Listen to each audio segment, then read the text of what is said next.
Bon, je pense qu'on va commencer. Bon, ben, bonsoir. Bienvenue à ceux qui sont présents et à tous ceux qui vont arriver pour la 9e édition de la Palabre autour des arts. Donc, c'est une rencontre conviviale où les personnes échangent sur des livres qu'ils ont lus. Ça se déroule en 3 parties. La première partie, vous avez donc Réassi, qui est un blogueur, à Lares Gangos, qui est un blogueur très reconnu sur la toile avec un blog truffé de références littéraires qu'il faudrait visiter, qui va vous présenter les livres qu'il a lus.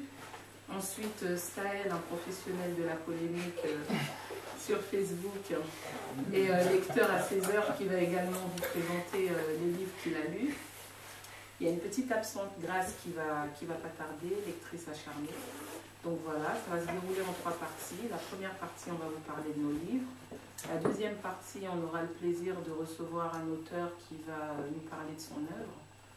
Et la troisième partie, on va échanger avec vous, le public, sur un thème de notre choix. Donc voilà, je vais passer la parole à Réassi. J'aimerais bien que tu me parles de Demain j'aurai 20 ans, par exemple. Exactement. Qu'est-ce que tu en as pensé de ce dernier, bientôt plus dernier, livre de Mabonkou? Ouais, donc Demain j'aurai 20 ans. Donc c'est un livre qui est paru l'année dernière chez Gallimard. Donc c'est le premier roman écrit par un auteur d'Afrique subsaharienne à apparaître dans la collection blanche de Gallimard. Parce que de manière générale, les auteurs africains sont publiés plutôt dans la collection Continent Noir de Gallimard. Donc c'est important de le signaler. Il y a une grosse polémique autour de cette collection Continent Noir, mais en tout cas, c'est intéressant de signaler qu'Alain Mabonkou est sorti d'une forme de ghetto lui, il était déjà au seuil, mais c'est intéressant de signaler cela. Donc ce roman est sorti l'année dernière, et c'est, comme l'indique le titre, un texte qui parle d'un enfant qui imagine son avenir. Alors c'est l'histoire de Michel, qui est un petit enfant qui a grandi à Pointe-Noire, qui est le fils de Pauline et de Papa Roger. Enfin, pas tout à fait de Papa Roger, c'est un fils que Papa Roger a accepté, a adopté. Et voilà, donc il leur raconte en fait son histoire à l'âge de 9-10 ans. Il raconte son histoire, comment il voyait le monde à Pointe-Noire, en République populaire du Congo. Alors c'est intéressant parce que Alain Mabonkou prend le temps de placer le contexte dans lequel cet enfant raconte son histoire. Donc dans la République populaire du Congo, qui à l'époque est marxiste-léniniste. Et très rapidement, Alain Mabonkou, en fait, ou en tout cas Michel, raconte donc ce contexte-là avec une certaine drôlerie, avec le regard de l'enfant, en fait, qui regarde son entourage, qui regarde sa mère d'abord, qui a un regard plein d'amour et plein d'attachement pour sa maman, qui se bat seule pour élever son enfant et qui va lui ensuite intégrer une famille et pouvoir donner un père à cet enfant. Il y a ensuite ce regard sur son oncle maternel, qui est un baron du parti marxiste-léniniste. Et c'est intéressant parce que c'est un personnage qui est à la fois plongé dans le marxisme-léninisme, mais qui est enfermé dans des querelles matérialistes liées à des héritages dont il spolie la mère de Michel. Donc c'est intéressant, on voit déjà les contradictions entre les gens qui sont dans le système, qui prônent des valeurs, et de l'autre côté qui sont attachés aux héritages traditionnels. Donc, on voit cet enfant qui grandit, qui tombe amoureux de Caroline, c'est des choses assez, finalement, très simples. Hein. C'est un regard sur l'enfance, telle qu'elle est vécue par un enfant au Congo.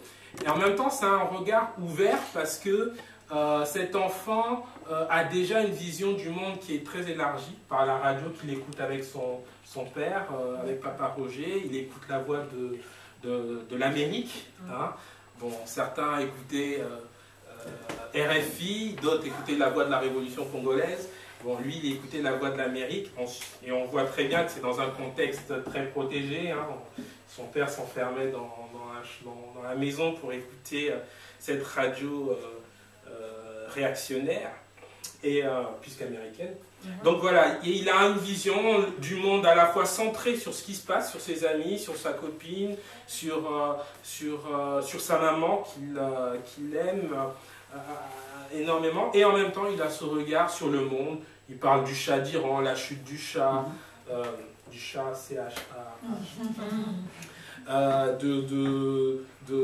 enfin un certain nombre d'événements en fait, et moi ça m'a beaucoup touché parce qu'en fait quand je lisais l'histoire de Michel, qui est le deuxième prénom d'Alama Bankou, donc c'est vraiment un texte où vraiment l'auteur s'est mis en scène, j'ai pensé à ma propre enfance en fait. J'ai pensé au Congo des années 80, dans lequel j'ai l'auteur vécu. a réussi à te faire voyager. En fait, il a réussi vraiment à me faire voyager. Je ne sais pas comment toi tu as ressenti.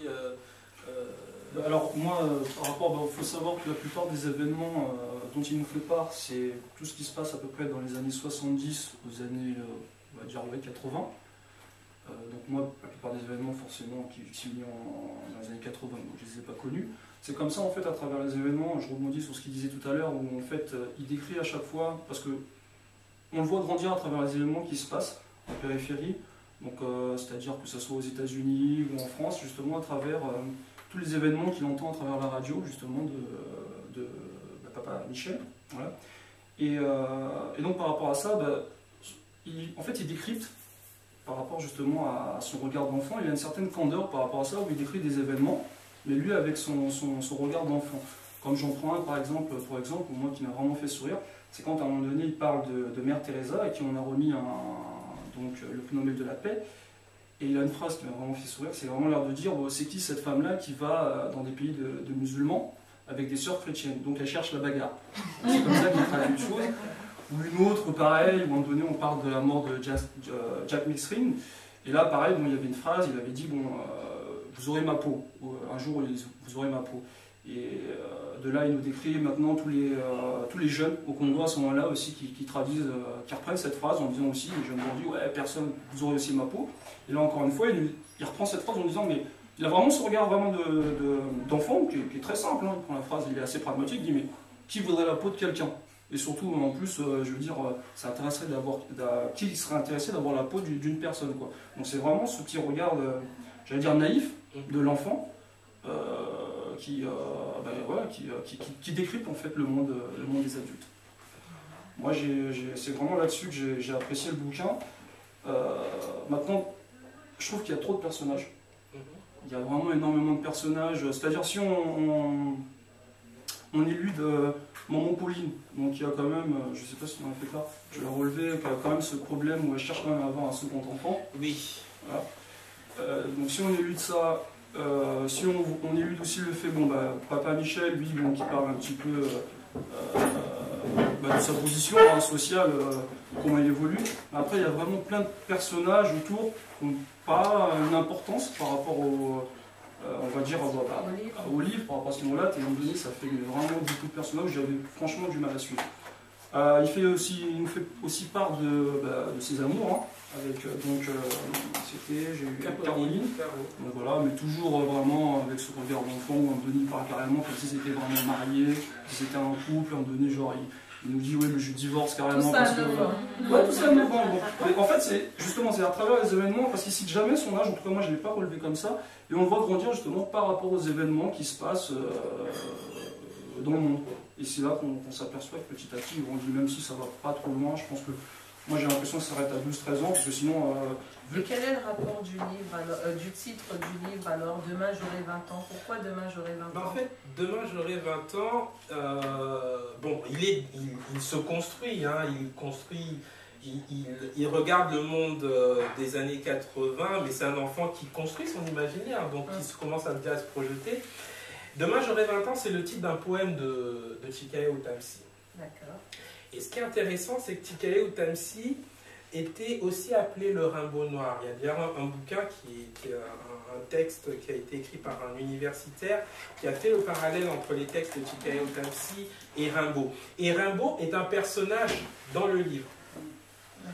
Rimbaud est un personnage dans le livre parce que, en fait, dans les bouquins que possède le père de Papa Roger, donc le père de Michel, il y a un recueil de poésie de Rimbaud, avec sur la couverture le visage de Rimbaud. Et l'enfant tombe sur ce livre, et il y a comme un rapport de séduction par rapport à ce visage de ce poète-là.